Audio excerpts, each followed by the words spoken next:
समाधान खोजिए, समस्याएं नहीं। ईश्वरीय चिकित्सा एवं अनुसंधान केंद्र करौली धाम के दरबार में कोरोना लॉकडाउन के पश्चात एकाएक ऑटिज्म व पागलपन से पीड़ित रोगियों की संख्या बढ़ने लगी। पहले इक्का दुक्का पीड़ित आते थे, लेकिन जैसे ही थे ठीक हुए तो पूरे देश में यह चर्चा फैल गई और अब प्रतिदिन दर्जन आधा दर्जन पीड़ित केवल इस बीमारी के ही आ ही रहे हैं। यह एक ऐसी बीमारी है जो अधिकांश बच्चों को गर्भकाल में ही हो जाती है, लेकिन पकड़ में नहीं आती। जैसे जैसे शरीर की आयु बढ़ती है वैसे वैसे इसका पता चल पाता है। मस्तिष्क और शरीर के बीच सामंजस्य ही नहीं रहता। आधुनिक चिकित्सा में इसका कोई उपचार नहीं है। उनके लिए यह लाइलाज बीमारी है, बल्कि अधिकतर लोग इसे मानसिक बीमारी मानकर उपचार करते कराते रहते हैं, जिससे समस्या समाप्त होने या कम होने के बजाय बढ़ती जाती है। लेकिन आश्चर्यजनक रूप से करौली धाम के दरबार की विधियों का पालन करने पर यह ठीक हो गई। किसी की 100% समाप्त हो गई तो किसी में इतनी ही रह गई कि अब वह बिना किसी मदद के अपना जीवन जी सकता है। ऑटिज्म पीड़ितों के लिए करौली धाम का दरबार जीवनदायिनी तीर्थ स्थल बन गया है। यहाँ बहुत ही सरलता से उनका उपचार हो जाता है। पीड़ित आ रहे हैं, लाभ पाकर जा रहे हैं। सेवा, प्रसिद्धि और व्यवसाय की दृष्टि से किसी भी संस्था या संस्थान के लिए यह बड़ी उपलब्धि है, लेकिन किसी गुरु के लिए यह पर्याप्त नहीं है। गुरु का दायित्व रोगी को ठीक करना तो है, लेकिन उससे भी बड़ा दायित्व है कि मानव मात्र में किसी को भी ऐसा कोई रोग न लगे। इसके लिए समाज को शिक्षित और जागृत कर देना। इसी आलोक में करौली धाम के गुरुजी डॉक्टर संतोष सिंह भदौरिया जी ने अनुसंधान किए हैं। इन अनुसंधानों के क्रम में ही पता चला है कि दूसरे रोगों के तरह ही यह रोग भी दिखता स्थूल शरीर में ही है, लेकिन इसकी जड़ भी भाव शरीर में ही होती है, जिसका पूर्ण उपचार केवल औषधियों आदि से संभव नहीं है। इसके लिए भाव शरीर के स्तर पर जाकर विशेष ऊर्जा द्वारा ईश्वरीय चिकित्सा करनी होती है। रोगी ठीक हो जाता है। इससे भी महत्वपूर्ण बात यह है कि यदि अभिभावक जागृत हैं, तो किसी भी बच्चे को यह बीमारी होगी ही नहीं, क्योंकि भाव शरीर में होने वाली इस बीमारी का कारण पितर पूर्वज हैं।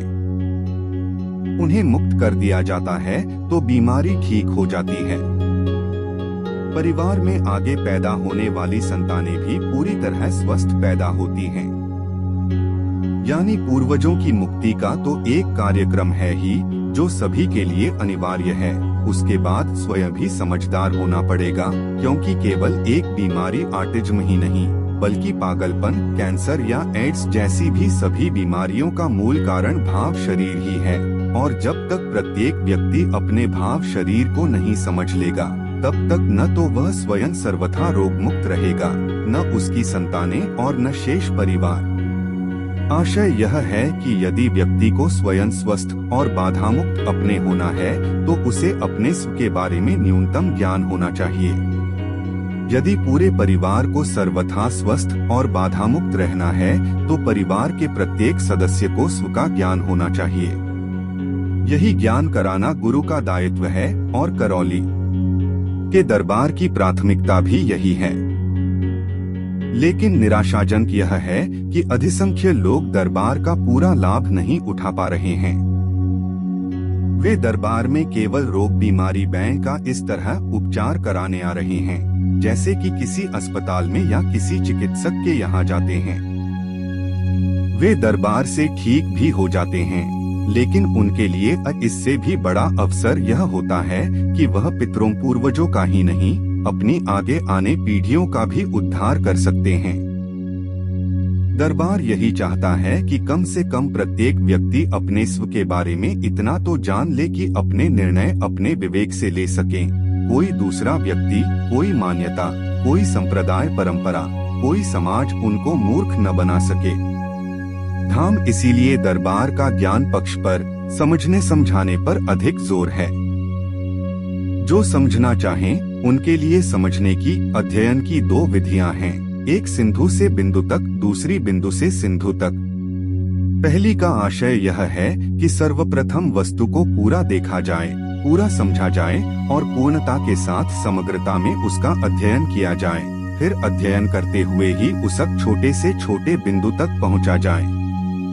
जैसे आयुर्वेदिक चिकित्सा शिक्षा में व्यक्ति के पूरे शरीर का समग्र अध्ययन होता है, फिर एक एक अंग का संपूर्ण शरीर के साथ संबंध सामंजस्य का अध्ययन होता है, फिर उस अंग के भी एक एक अवयव की गतिविधि व शेष शरीर से उसके संबंध का अध्ययन होता है, और यह सब शरीर के किसी भी हिस्से में चीरफाड़ किए बिना, हिस्से अलग अलग किए बिना होता है, केवल प्रभावों और लक्षणों के आधार पर होता है।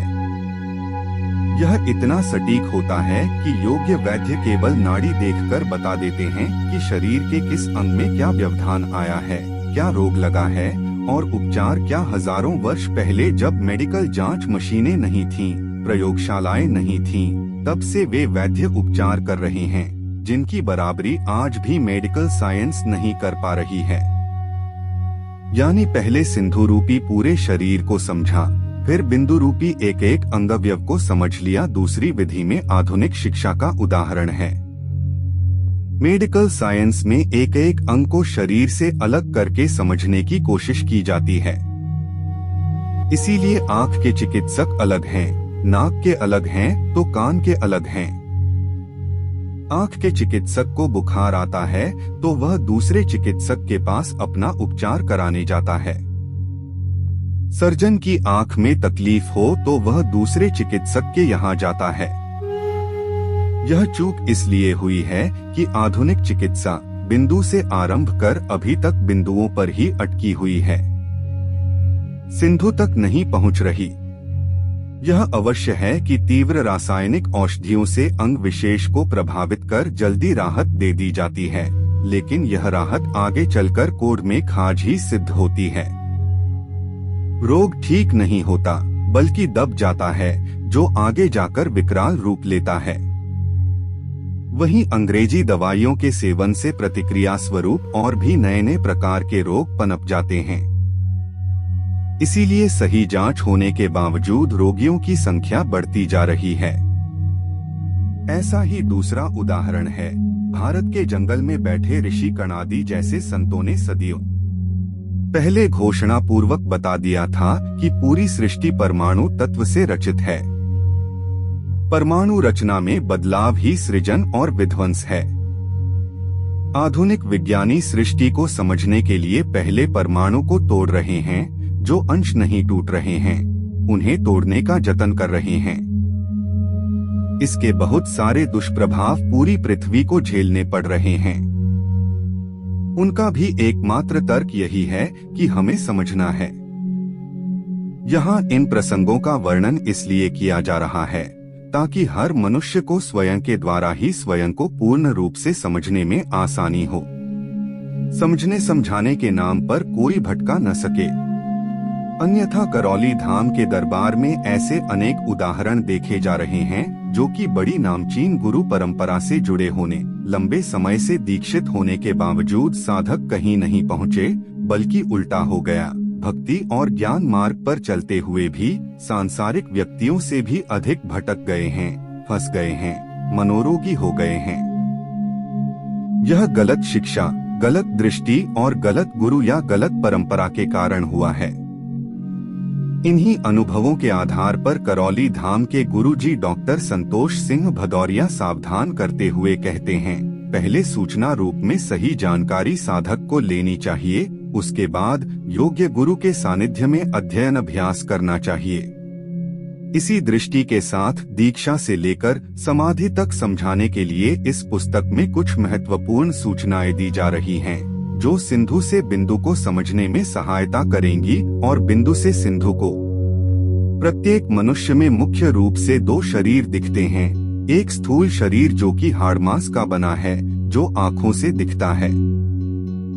दूसरा शरीर जो आँखों से नहीं दिखता, लेकिन सभी को महसूस होता है कि स्थूल शरीर को कोई न कोई चला रहा है। इसी शरीर को जीवन शरीर बोलते हैं। जब और थोड़ा सा ज्यादा ध्यान देते हैं तो पता चलता है कि जीवन शरीर भी समाधान खोजिए समस्या द एक नहीं है, बल्कि वह 7 शरीरों का एक पुंज है।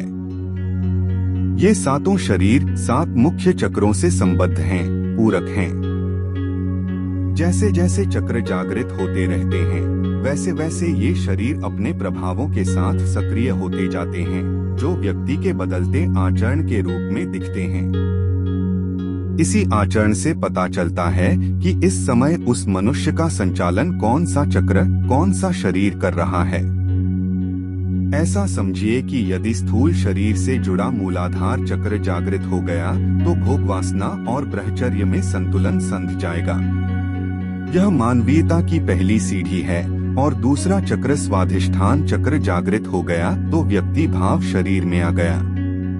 अब उसका क्रोध, ईर्ष्या, द्वेष, रोग, बीमारियां संतुलित हो जाएंगी।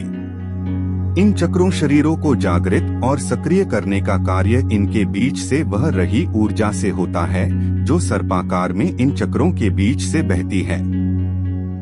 इसे ही कुंडलिनी कहा जाता है और जो 3 मुख्य नाड़ियों से समझ में आ जाती है। नाड़ी के जानकार इसी ऊर्जा को देखकर व्यक्ति के सभी रोगों के बारे में बता देते हैं। यह ऊर्जा, चक्र, शरीर अलग अलग नहीं हो सकते। इन्हें सिंधु से बिंदु तक की तर्ज पर संपूर्णता में ही समझना होगा। फिर भी केवल समझने में सहजता के लिए सूचनात्मक रूप से उनके बारे में अगले अध्यायों में अलग अलग जानकारी दी गई है। केवल इस आग्रह के साथ कि कोई व्यक्ति ज्ञानी बनना चाहे या न चाहे, लेकिन अपने स्व के बारे में न्यूनतम ज्ञान अवश्य प्राप्त कर ले। योग ही योग प्राणायाम ज्ञान के साथ ऐसी दुर्घटना हो चुकी है। महर्षि पतंजलि और प्राणायाम की तरह से ही, लेकिन बिना अतिवाद में फंसे। अतिवाद के कारण समकालीन मनीषियों ने मनुष्य शरीर का गहन अध्ययन अनुसंधान करने के बाद योग की मुद्राएं विकसित की, ताकि परम ज्ञान प्राप्त करने में शरीर भी माध्यम और सहायक बन सके। लेकिन कालांतर में अनावश्यक रूप से पांडित्य प्रदर्शन के कारण कुछ विद्वानों ने योग प्राणायाम के ज्ञान को इतना जटिल और कठिन बनाकर प्रचारित कर दिया कि सामान्य या गृहस्थ व्यक्ति उसका ज्ञान प्राप्त करने या अभ्यास करने से ही डरने लगा। अंततः योग का लोप सा होने पिछले कुछ वर्षों से फिर से योग प्राणायाम आम लोगों के जीवन में लौटा है। हालांकि इसकी वापसी ज्ञान की दृष्टि से नहीं हुई है, बल्कि अब भी कुछ लोगों ने अपने सामाजिक और व्यावसायिक हित पूरा करने के लिए योग को केवल शरीर स्वास्थ्य से जोड़कर प्रस्तुत कर दिया है। ज्ञातव्य है कि जिस समय योग मुद्राएं विकसित की गई थीं, उस समय में न तो मोटापे की बीमारी थी, न ब्लड प्रेशर की समस्या थी, न तनाव, न अवसाद।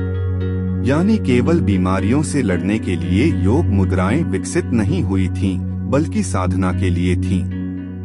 फिर भी यह कहा जा सकता है कि भले ही योग के प्रचार के पीछे की आधुनिक दृष्टि उचित न रही हो, लेकिन लोगों द्वारा योग प्राणायाम के अपनाए जाने से उसके सकारात्मक परिणाम दिख रहे हैं।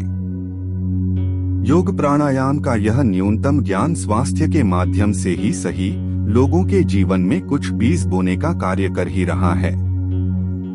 जब कभी अवसर आएगा तो ये ही लोग न्यूनतम से अधिकतम ज्ञान का मार्ग भी आसानी से पकड़ लेंगे। उनके लिए साधक बनना आसान रहेगा। आम जनमानस से अपने स्व को समझने का आग्रह भी इसी दृष्टि से किया जा रहा है। इसी उद्देश्य से यह पुस्तक भी लिखी गई है। न्यूनतम पर चलकर जब कभी अधिकतम की प्यास जगेगी तो न्यूनतम रूप से उसके लिए करौली धाम का दरबार ज्ञान के सागर के रूप में उपलब्ध ही है।